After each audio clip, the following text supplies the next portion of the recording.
Bismillahirrahmanirrahim. Assalamualaikum warahmatullahi wabarakatuh. Alright, we continue again our discussion, our lecture on effective parents. So, problems pattern in family interactions. So, what are the main causes of problems? So, in order to be in effective families, alright, we have discussed. So, there are characteristics of being effective family. But in order to be effective parents, we need to be able to talk or to communicate effectively to the children. Effective parents means effective interaction patterns, the ability of the parents to interact um, in a healthy way with the children. All right, effective communication between parents and children is the key for the effective behavior modification. Children's you couldn't avoid with the problems. Sooner or later you will face a problem with the children's. Even how good that children's are, you will face a problem with the children. So the key to help them to modify the behavior, to change the behavior is communication.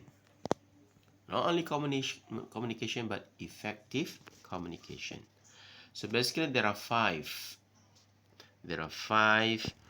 children's interaction patterns that we need to know as a parents. Number one is letting the child think for him or herself.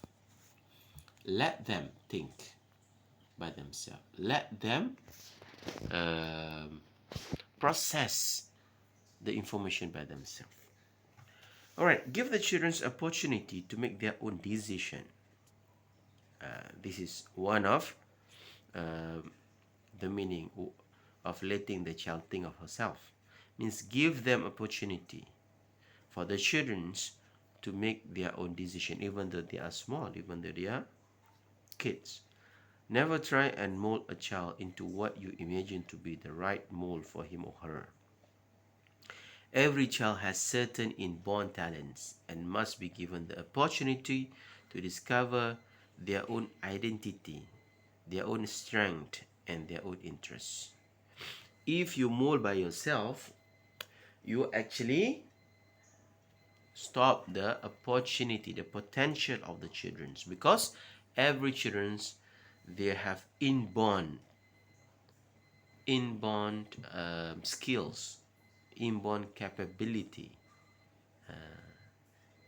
So you need to listen to them.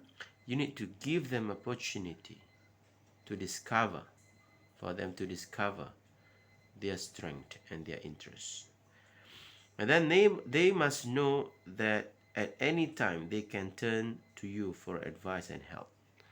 You let them decide by themselves. Whenever they have problems, make sure they can come back to you for advice and for help. Help the child discover themselves, their inner talents, and their strength. Keep all avenues of conversation open. Listen to what the child has to say. You will be surprised at how much children know today. So letting the child think of her or himself, basically give them a freedom. Give them opportunity, not to let them do 100% by themselves. Let them do or try to decide by themselves in order to discover what are the strengths, what are the interests, what are their inner talents. So once you discover that, you will be able to help them to be better individual. So that's number one.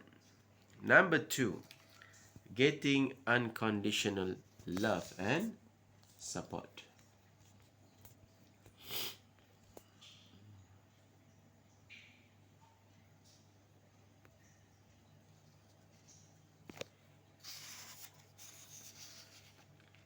Giving unconditional love and support.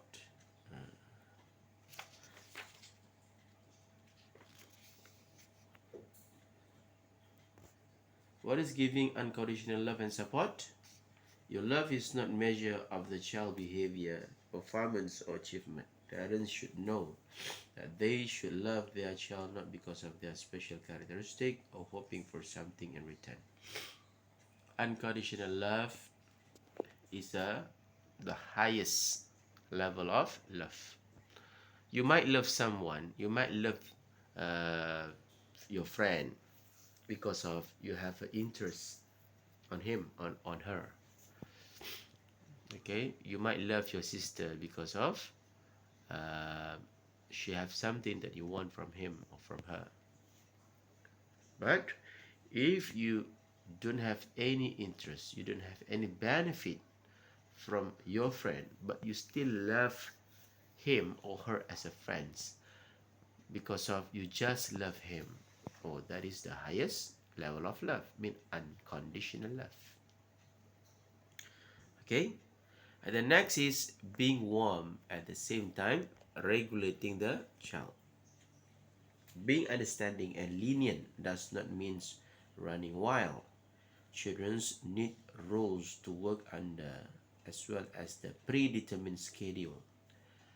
This instills in them a feeling of security as well as discipline. Being warm at the same time regulate the child. So you have a rules, you have order, you have an instruction, you have a rules and regulation, but you being lenient, you being warm.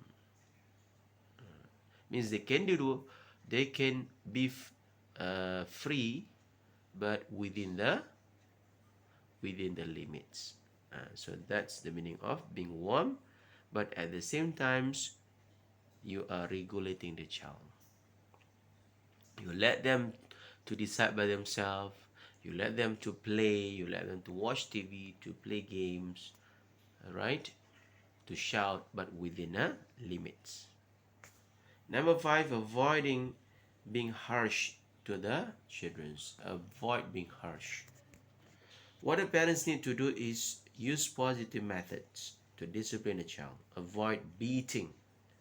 Avoid nagging the child unnecessarily. But plan a way in which a child loses certain privileges when he or she behaves badly or oversteps limits. Decide with the child whether it should be TV privilege or pizza treats or movies or visit to the mall. So you're not being harsh, you're not beating them in correcting their behavior, but you know how to play with the privilege. Those who show good behavior, there will be a special treatment for them. There will be a special dinner for them, a special weekend for them. But you are not simply nagging unnecessarily. Or the worst is you beat them. So in correcting a behavior, you need to be wise. Wisdom need to be within you. So they will do certain behavior because of they see a privilege is giving to them, and they know why they've been scolded or why their parents stop a privilege TV time for them or game time for them because of they are not behaving such a way. So teaching them, but not to scare them. You want them to follow because of they understand the value, but not to follow instruction because of the scare of you. Scare doesn't last long because whenever you are not around, they are not scared anymore. But if they understand the value, even you are not around, they will still doing it because they know the benefit of that rules and regulation. Okay, next, creating a strong bonding. Parents-children's interaction should be warm, share interests, spend time together, establish routines and rituals, understand when a child is upset and angry, keep lines of communication open. A child must be able to come and share their trouble and problem with you without hesitation. Alright, so creating strong bonding. Bonding means you need to spend time. The bonding couldn't be strong if you spend less time. So normally parents which have a less bonding with the children because of they spend less time with the children. They spend more time with their friends. Okay, by spending more time with children, you will get closer. Almost all your daily routine known by your children's. Okay, and you also know the routine of your children's. Children's know the routine of their mother. That what makes your bonding is strong. Whenever they're upset, their facial expression, you understand that. Before they speak their problems, you know they are in troubles. You know that your children is not happy due to something. So by listening and understanding them without they start to talk, actually that is great bonding. They create a close relationship. That's why some of you are very close to your mother, or some of you are very close to your father, or some of you are very close to your sister because you spend more time with them. So creating a strong bonding, very important. All right, very important in interaction with the children. If your bonding is strong, so it's going to be easy for you to talk, to advise, to modify the behavior. If your bonding is weak, difficult for you to modify, to change their behavior later on. Okay, so this is among the effective parenting interaction, effective parenting style. So the opposite of effective is ineffective. We discussed the effective first.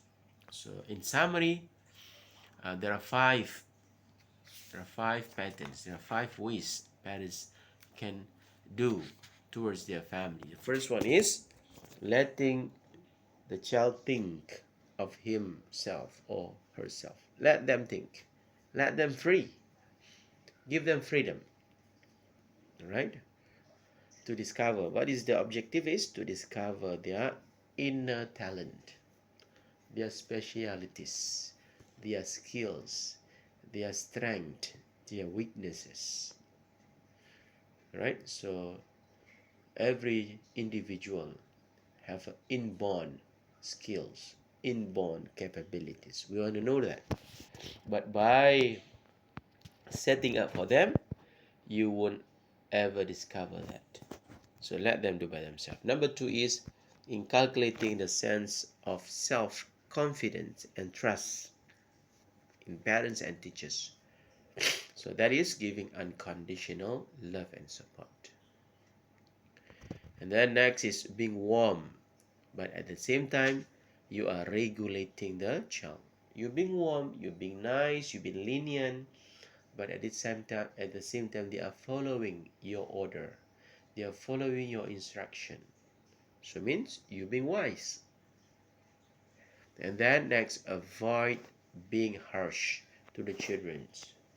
Being harsh means do not shout to them. Do not nagging unnecessarily. Or the worst, you always beat them. Simple mistake, you beat them too much. You're nagging them too much. That's what we call unnecessarily nagging. Right? Because you don't understand. You're being reflective. You're being reflex. So parents shouldn't be reflex. Parents should be relaxed. When you relax, you will be able to see the real problems. And then the last part is creating strong bonding. Strong bonding can happen if you spend more time with the children. If you spend more time only to the youngest children, you'll be close to the youngest. You're not close to the rest. If you spend more time to the eldest, you will only close to the eldest. The rest you are not close. So how to make sure you are close, you have a strong bonding to every children's by spending more time to each and every one of them. Okay, so strong bonding will help you a lot in correcting or modifying the behavior of the children. Okay, so that is effective parents, effective interaction between parents and children. I think that's all for today for this topic. Assalamu alaikum warahmatullahi wabarakatuh.